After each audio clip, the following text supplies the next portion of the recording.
Hello and welcome to the channel. If you haven't done so already, make sure to like and subscribe. I appreciate that so much.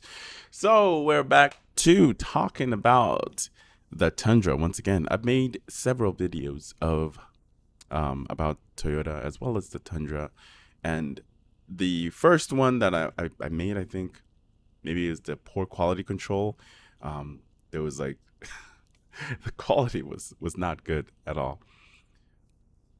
And then another one too, where there's certain turbo that actually went out on the Tundra as well too, and that requires taking the body from the frame. So it's a lot of work to do that, especially in the long term after your warranty is all expired. Can you imagine having to pay for that repair out of pocket? My God, that is going to be an astronomical cost. So now we're talking about Toyota once again, and it is the Tundra. This time they're recalling 168,000 Tundras from 2022 all the way to 2023. So let's go ahead and check out the bulletin. All right, so here we are. So the first thing that actually caught my eye here, it's in red and it says voluntary recall. Voluntary? No, man, this needs to be immediate, not voluntary. So anyway, I gotta look to the opposite side over here on my second screen because I can't see from this particular screen because the camera is in the way. But anyway, let's go. Toyota is conducting a safety recall in the U.S. involving certain 2022-2023 model year Tundra and Tundra hybrid. Approximately 168 vehicles in the U.S. involved in this recall. The subject vehicles equipped with a plastic fuel tube. Maybe that's the problem. You guys cheaped out. Use a metal one. Why plastic? Plastic melts.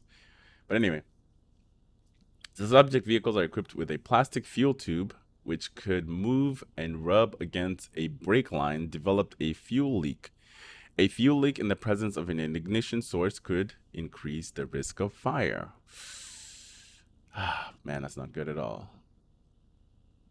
For all involved vehicles, Toyota dealers will replace the fuel tube with an improved part and additional clamps at no cost to customers.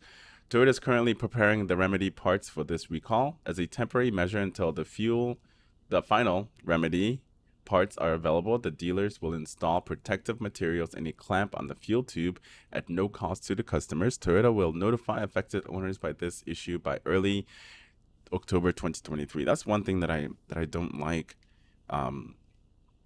It's you have to wait a long time before you can get the situation fixed. Why do they have to wait until October? That's literally like 2 months from now. That's a long time. Anything could happen between those periods. But then again, the truck hasn't been out that long, in my opinion. Maybe that it hasn't really it hasn't really caused any sort of damage, or at least maybe it's a little bit of a friction rub and it's not too crazy. But who knows, we don't know what could happen in about 2 months. So you need to get this to the dealerships as soon as possible if you have any of these trucks, and you get the notification and get this taken care of, because you don't want your car to burn down. And if you park in a garage, you don't want your whole house to burn down, because that's why I always say never get the first generation. And I've seen multiple other people online saying the same thing too. You never want to get the first generation of any car or any product, because you're going to be beta testing it. You're the tester.